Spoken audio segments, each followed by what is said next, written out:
કરીશું કે PAN card number ઉપરથી જીએસટી કેવી રીતે કાઢવો અને જીએસટી વેરીફાઈ કેવી રીતે કરવું. જો તમને જીએસટી ના ખબર હોય તો પાન કાર્ડ નંબર ઉપરથી પણ જીએસટી કાઢી શકો છો.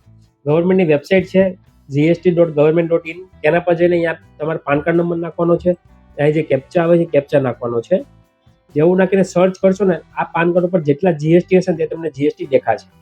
એક્ટિવ અને ઇનએક્ટિવ બંને દેખાશે. મતલબ કે આ એક્ટિવ નથી અને આ એક્ટિવ એટલે ચાલુ છે. આ કર્ણાટકમાં રજીસ્ટર થયેલો છે, આ ગુજરાતમાં રજીસ્ટર થયેલો છે. આ જે જીએસટી જોવું હોય તેના પર ક્લિક કરવાનું છે. ક્લિક કરશો એટલે જીએસટી નંબર ઓટોમેટિક આવી જશે. ત્યારબાદ તમારે અહીંયા પાછો કેપ્ચા નાખવાનો છે.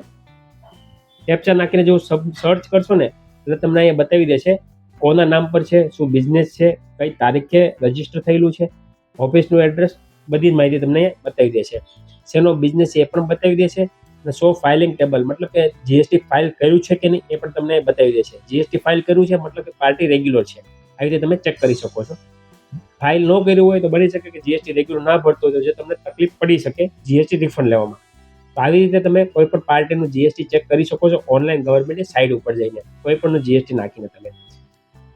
તો મિત્રો વિડીયો કેવો લાગ્યો, સારો લાગે તો ચેનલ લાઈક અને સબસ્ક્રાઇબ જરૂર કરી દેજો. અને કોઈ તમને ક્વેશ્ચન્સ હોય તો કોમેન્ટ જરૂર કરજો, એના માટેનો આવનાર વિડીયો જરૂર બનાવીશ. મળીએ નવા વિડીયોમાં નવા ટોપિક સાથે. ધન્યવાદ. જય હિન્દ, જય ભારત.